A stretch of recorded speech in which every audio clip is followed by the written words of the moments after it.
The apartment was quiet in a way that made everything louder.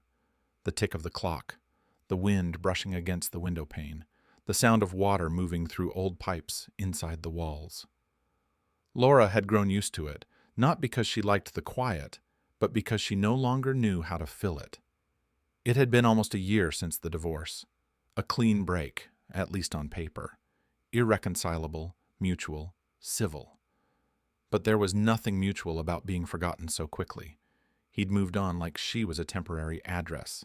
She stayed. In the third-floor walk-up they'd once chosen for its view, its light. "You'll love the morning sun," the realtor had said. And she did, but light didn't keep you warm. Not when you drank your coffee alone in silence and washed one dish at a time. She still taught art at the middle school a few blocks away. Good kids. She liked showing them how to draw something that looked alive. Most days, she could get them to forget their phones and care about lines and color. But she hadn't painted anything of her own in nearly 7 months. Her sister Jenna called every week, always with the same suggestion. You need something that needs you, not work, not guilt, a plant, a goldfish, a cat, something alive that reminds you you're still part of the world. Laura didn't want anything, but she went to the shelter anyway. The air there smelled like bleach and wet fur. Barking echoed from the dog wing. Cats slept or stared blankly from metal cages. Laura didn't look directly at any of them. She didn't want to see the desperation. She understood it too well. She was halfway to the exit when she heard a sharp hiss from the corner. Not loud, but raw. She turned and saw a small white cat crouched in the last kennel. Her body was pressed into the back of the cage like she was trying to vanish through the metal. Her fur was short and smooth, though patchy along her haunches, with ears and tail tipped in a deep orange, the only color that hadn't faded. Her pale amber eyes were locked on Laura, wide and bright, but not curious. They were warning her. Beneath the tension in her frame, a tight, wiry stillness, there was something older, heavier. Something that said, "Don't try to fix me." A paper taped to the front of the enclosure read, "Willow, 6 years old, not recommended for homes with children, previous trauma, currently unadoptable." Unadoptable. Laura stared at the word like it had been written for her. "Most people don't even stop," said a tired voice beside her. The shelter worker, a woman in her 50s, crossed her arms. "She bites, hides, doesn't trust anyone. I've been here 6 years and never seen anyone take a cat like her home." Laura didn't speak. Her eyes stayed on the cats. For a moment, neither of them moved. Then Willow hissed again, louder this time, her whole body trembling with a kind of practiced resistance. But beneath it, Laura saw something else. Not hate, not aggression. Fear. Familiar fear. "I'm not impulsive," Laura said, her voice quiet. "I just know what it feels like to be left behind." The ride home was silent. Willow crouched at the back of the crate, refusing to look at her. At the apartment, Laura opened the door to the carrier and stepped back. The cat bolted under the couch, vanishing. For the rest of the night, Laura made tea and sat on the floor with her knees drawn up. She didn't call, didn't coax, just waited. Willow never came out, but at midnight, Laura heard soft crunching from the food bowl. She didn't move. The next morning, the water was gone too. The litter box had been used, but when Laura peeked beneath the couch, there were only eyes, watching. Day 2 was the same. On day 3, Laura saw a flash of white fur with an orange tail disappear into the bathroom. Still, she didn't reach out. Instead, she started talking aloud to no one in particular, about the laundry, the weather, the colors she used to love painting with. She picked up a blank canvas, but didn't touch it with a brush. Willow watched her from the doorway and vanished again. On day 5, Laura sneezed. From the hallway came a sharp hiss, but no running, no disappearing. Laura looked up and said calmly, "You're dramatic." The cat blinked. Progress. That evening, a glass slipped from Laura's hands and shattered across the kitchen floor. As she dropped to her knees to gather the pieces, Willow appeared in the doorway, eyes wide, posture tense. She didn't hiss. She didn't run. She simply stood there, unmoving, staring at Laura's shaking hands.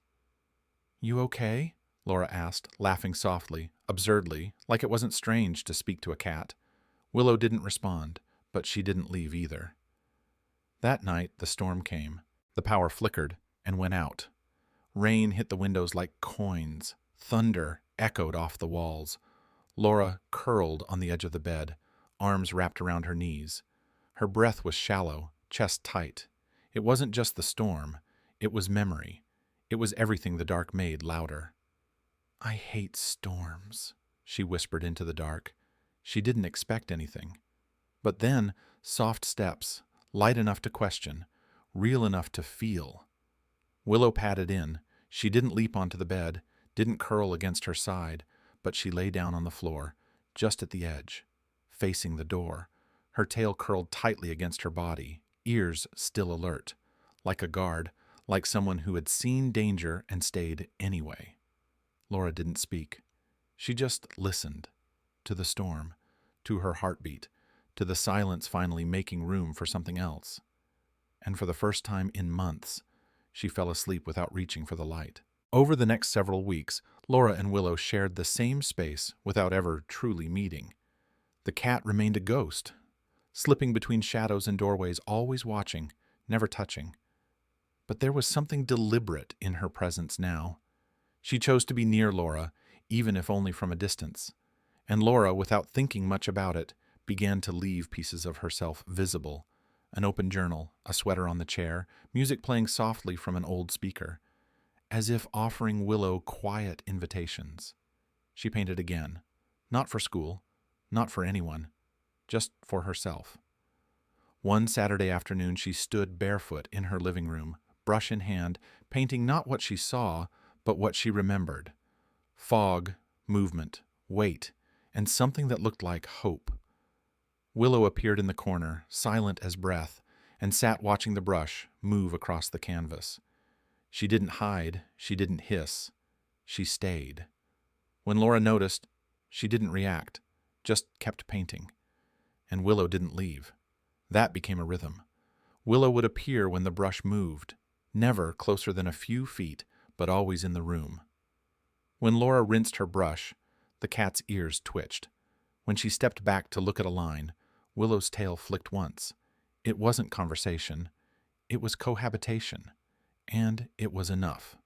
At night, Willow would lie at the foot of the hallway, never entering the bedroom, but never far either. Laura stopped closing the door. She started leaving a small lamp on in the living room, not for herself, but because she'd once read that cats disliked total darkness unless they chose it. Then one morning, Laura woke up to find Willow curled in a tight circle near the window, her tail wrapped around her nose, the orange fur glowing in the early light. It wasn't trust, but it wasn't fear anymore either. Later that day, while Laura prepared tea in the kitchen, a sound made her pause, a soft, hesitant meow. Not the screech of defense Willow had used before, a real voice, gentle, almost unsure. Laura turned slowly. Willow sat in the doorway, her body low but eyes steady, watching. Laura said nothing. She knelt slowly, placed a saucer of water in front of her, and stepped back. Willow waited, then stepped forward, cautious but certain, and drank. Her tail brushed against the doorframe as she moved. That night, Laura painted her for the first time. Not from memory, not as an idea, but as she was. White fur with patches of warmth, eyes like antique brass, limbs tucked, alert but not tense. She didn't pose, she just existed, and that was enough. Laura titled the piece Stillness with Intent. A week later, the school principal called, asking if Laura would consider contributing a piece to a charity auction the school was hosting. She almost declined, until her eyes landed on the canvas still propped against the wall. Willow, captured not in perfection, but in presence. She said yes. Days grew longer. The light returned. So did color. Willow started brushing past Laura's legs when she moved through the apartment, sometimes by accident, sometimes, Laura suspected, on purpose. She'd hop onto the kitchen table if Laura left her sketchbook open. Once, she sat directly on a wet canvas, leaving a faint paw print behind. Laura didn't repaint. She signed the piece below it. Sometimes, when Laura laughed out loud at something she read or heard, Willow would blink and tilt her head like she was trying to memorize the sound. One afternoon, the mail slot clanged open and a letter dropped to the floor. Willow jumped, then froze. Laura watched her body stiffen, a tremor passing down her spine. She crouched, low and flat, eyes wide. Laura didn't move. She knelt gently, one arm resting against the floor. "It's just mail," she whispered. Willow didn't run, but she didn't come closer. Later that night, Willow appeared beside Laura on the couch. She didn't leap up. She climbed carefully, sat close, not touching, but closer than ever before. Laura didn't reach out. She let the moment settle. And they sat that way for an hour, the television muted, the apartment filled only with the sound of breathing. Not silence anymore. Companionship. The painting sold at the auction. A small amount, but enough to support the school's art fund. When Laura told Jenna over the phone, her sister joked, "I told you, get a cat and your life would start again." Laura didn't say what she was thinking, that it hadn't started again. It had simply started. Laura no longer counted the days. Time passed quietly, not in milestones, but in micro-movements. A full bowl, an exposed belly, a tail that no longer flicked at every shift of sound. Willow had begun to occupy the apartment like someone who belonged to it, not in ownership, but in understanding. She claimed space, softly, intentionally. The edge of the rug, the corner of the windowsill, the cushion on the chair Laura never used, and Laura let her have it all. Still, they hadn't touched, not truly. Sometimes Willow brushed against her knee when passing. Other times, her paw would land briefly on Laura's arm as she stepped across the sofa. But she always moved on quickly, as if even small contact needed to remain unacknowledged. And Laura respected that. Then, one evening, everything shifted. It was early spring. Rain tapped against the windows in a gentle rhythm, and Laura had lit a candle on the table, not for ambiance, but because it made the room feel like it had a heartbeat. She sat on the couch with her legs curled beneath her, a sketchbook balanced on one knee. Willow was across the room, curled on the windowsill, her tail flicking with the occasional rumble of distant thunder. When the lightning came, just once, bright but not loud, Laura flinched. She didn't realize she'd gasped until she heard the soft thump of paws hitting the floor. Willow walked across the room, slow and deliberate, her paws making no sound against the old hardwood. She stopped in front of the couch and looked up. Laura held still. And then, without hesitation, Willow leapt up beside her. She didn't curl up at the far end. She didn't perch at the edge. She walked across the couch cushion and stepped directly onto Laura's lap. Her paws pressed against the sketchbook, then onto Laura's thigh. She settled there, a quiet weight, warm and grounding. Laura didn't breathe, didn't speak. Her hand hovered, unsure.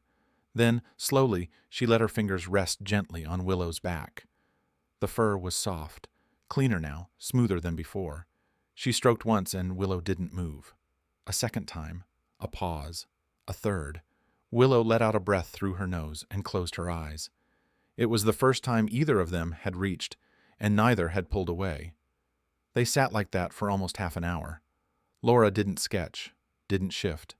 Her hand rose and fell with each quiet breath Willow took. The candle flickered softly beside them, and the storm rolled past without demanding anything more from the night. Later, Laura would write about it in her journal. She came to me like trust, not loud, not sudden, but undeniable. After that evening, something between them opened. Willow began to greet Laura at the door when she came home. Not always, and never with the exuberance of a dog, but with a glance, a stretch, a slow walk into the room where Laura dropped her keys. Some mornings, Willow would jump onto the bed and lie at Laura's feet, her head resting on the quilt. She didn't curl up against her, but she stayed, and that was everything. Laura adjusted too. She moved slower in the mornings, left the curtains open wider. She began talking again, not to fill the silence, but because she had someone listening. She told Willow about her students, about a girl who couldn't draw straight lines but made colors sing. She told her about her dreams, the ones she had and the ones she hadn't dared to want. Willow would blink slowly in response, the way cats do when they trust you completely. It felt like conversation. One afternoon, Laura left her studio door open. It had always been closed, more out of habit than rule, but that day she forgot. Or maybe she didn't. She returned from the kitchen to find Willow curled up on the wide table by the window, her body perfectly aligned with a shaft of sunlight. Paintings leaned against the walls, unfinished but alive. Willow didn't touch them. She didn't move. She just lay there, as if she'd always belonged among brushes and palettes. Laura picked up a canvas and sat beside her, not to paint, but to be close. Willow opened one eye, watched, then closed it again. That night, Laura dreamt of her old apartment, the one she used to share before everything fell apart. But in the dream, she wasn't alone. There was a small white cat with orange ears curled at her feet. The space was still quiet, still full of shadows, but none of it felt heavy anymore. She woke up smiling, and Willow was there, sleeping soundly halfway between the door and the bed, close enough to be near, far enough to be free. It had been months since Laura had cried, not because she hadn't wanted to, but because for so long it had felt like there was no space for it. Grief had hardened inside her like old paint, thick and unmoving. But one Friday night it cracked without warning. It started with a phone call, her ex-husband's voice, distant and polite, asking for paperwork she'd forgotten existed. He mentioned he was moving again, with her. Not her, Laura, the new her, the one he'd met weeks after the papers were signed. He sounded happy, casual, like they were two strangers exchanging receipts. Laura hung up the phone gently, then sat on the edge of the bed and folded her hands in her lap. She didn't scream. She didn't move. But something inside her sank. She stared at the wall for what might have been 10 minutes or 2 hours. The apartment was dim, the sky outside nearly black. The wind shifted, and the sound of distant city life drifted in through the cracked window. Soft horns, the hum of traffic, laughter somewhere far away. She stood, walked slowly to the kitchen, filled the kettle, set it on the stove, then forgot to turn it on. In the living room, Willow watched. From the edge of the rug, her body low but alert, the cat didn't move. Laura passed her without speaking. She sat on the couch and folded into herself, arms around her knees, shoulders trembling. The tears came quiet, then thick. It wasn't sadness anymore. It was fatigue, the kind that lived deep in the spine, the kind that made even breathing feel like work. That's when Willow leapt onto the couch. No hesitation. She crossed the cushion, curled into Laura's side, and pressed her body against her ribs. It was the first time she'd ever initiated contact, not passive, not in passing, intentional. Laura didn't move. Her hand slid over Willow's back, and this time the cat leaned into the touch. Her head nudged into Laura's arm, then stayed there. Her purr, soft and low, filled the silence like a lullaby written only for the broken. Laura buried her face in Willow's fur. She didn't say anything. She didn't need to. That night, they stayed like that for hours. The kettle never whistled. The apartment stayed dark, but for once it didn't feel like emptiness. It felt like comfort, like home. The next day, Laura painted the moment. She used no references, no photos, just memory. A woman on a couch, knees pulled in, a cat curled tight against her side, the weight of her trust like light on skin. The palette was muted, browns, grays, soft orange in the tail, but the feeling inside the brush strokes was unmistakable. She called it the night she stayed. Things changed after that. Subtle things. Willow followed Laura more openly, from room to room, not stalking, just accompanying. She began to chirp when Laura came home. Small sounds, like someone clearing their throat just to be noticed. Laura responded in kind, inventing voices, narrating their day like a conversation between two survivors who had finally found common ground. Willow claimed new spaces: the windowsill during sunrise, the corner of Laura's desk, the patch of carpet where light lingered longest in the afternoon. Laura started placing small cushions and blankets in those spots, not because Willow needed them, but because she deserved them. One rainy afternoon, Laura stood at the gallery where she'd been invited to display a few pieces. The curator paused in front of Stillness with Intent and The Night She Stayed, eyeing both carefully. "They feel like the same story," she said. "They are," Laura answered. She didn't explain further. She didn't need to. That evening, back home, Laura found Willow waiting near the front door. Not pacing, just there, like she knew. Laura crouched, opened her arms, and Willow walked into them. No hesitation, no fear. And for the first time since her marriage ended, Laura said aloud, "I'm so glad you're here." Willow blinked slowly, pressed her head against Laura's chin. That night, while the rain tapped gently at the windows, Willow curled on the pillow beside Laura's head. Not at her feet, not on the edge of the bed, beside her. Their breaths found the same rhythm, and the silence, once suffocating, now felt like something sacred. Laura hadn't planned to include the paintings in the exhibit. The invitation came from a colleague who admired her classroom work and encouraged her to submit something personal. For weeks, she hesitated. She told herself she was too busy, too tired, too private.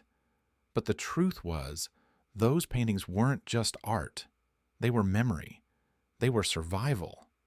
But one afternoon, she stood in her studio, brush in hand, looking at Stillness with Intent and The Night She Stayed, side by side, and something in her chest said, "This matters." So she said, yes. The opening night of the show was quiet, as far as gallery nights go. Low lighting, soft jazz, strangers milling about with tiny glasses of wine. Laura stood near the back, not hiding, but not in the spotlight. She didn't wear black like the others. She wore a soft gray sweater with orange thread at the cuffs. A quiet nod. People paused in front of her work. Some read the titles. Others didn't. A few lingered longer than expected. She watched them from across the room, the way Willow had once watched her. Curious, but still. Someone asked her what inspired the pieces, and she smiled before saying, "A roommate, not human, very patient." They laughed, but they didn't ask more. And Laura didn't offer it, because sometimes the story isn't for everyone. Sometimes the story is only for those who lived it. When she got home that night, the apartment was dim and warm. A lamp on, a blanket folded over the couch, and Willow was there, stretched long on the rug, her eyes blinking slowly as the door closed behind Laura. She didn't run, didn't leap. She rose to her feet, walked over, and stood at Laura's legs, waiting. Laura dropped to her knees, and Willow stepped into her arms, not out of habit, out of choice. The seasons shifted again. Light changed. Mornings grew longer. Willow became part of every day, not just a guest in the apartment, but a pulse within it. She claimed routines, waited for Laura outside the shower, jumped onto the table while she graded papers, knocked over the same mug 3 times before Laura finally stopped leaving it there. They were a pair now, not perfect, but whole. On weekends, Laura painted again, but not for galleries, for herself, for quiet, for the joy of watching color become emotion. Willow liked to sit on the windowsill nearby, tail twitching, eyes half closed. Every now and then, she'd meow, low and soft, as if offering her critique. Laura always thanked her. One night, as rain swept gently across the glass, Laura sat at the kitchen table writing. She wasn't sure what it would become, maybe a short essay, maybe just words for herself, but the title came easily. How The cat I couldn't touch saved me without ever speaking. She looked up from the page and found Willow watching from the doorway. I'm writing about you, she whispered. Willow blinked once, then padded across the room and leapt into her lap, curling up as if she'd always belonged there. Laura laughed, just once, and kept writing. They didn't have a dramatic turning point. No emergency, no loss, no hero moment. What they had was steady, consistent, earned. And sometimes the loudest kind of love is the one that never raises its voice, only opens the door again and again until trust walks in and decides to stay. If this story touched something in you, share it. Maybe you've known a willow, or maybe you've been one. Either way, someone out there is waiting to be chosen, even if they don't know how to ask.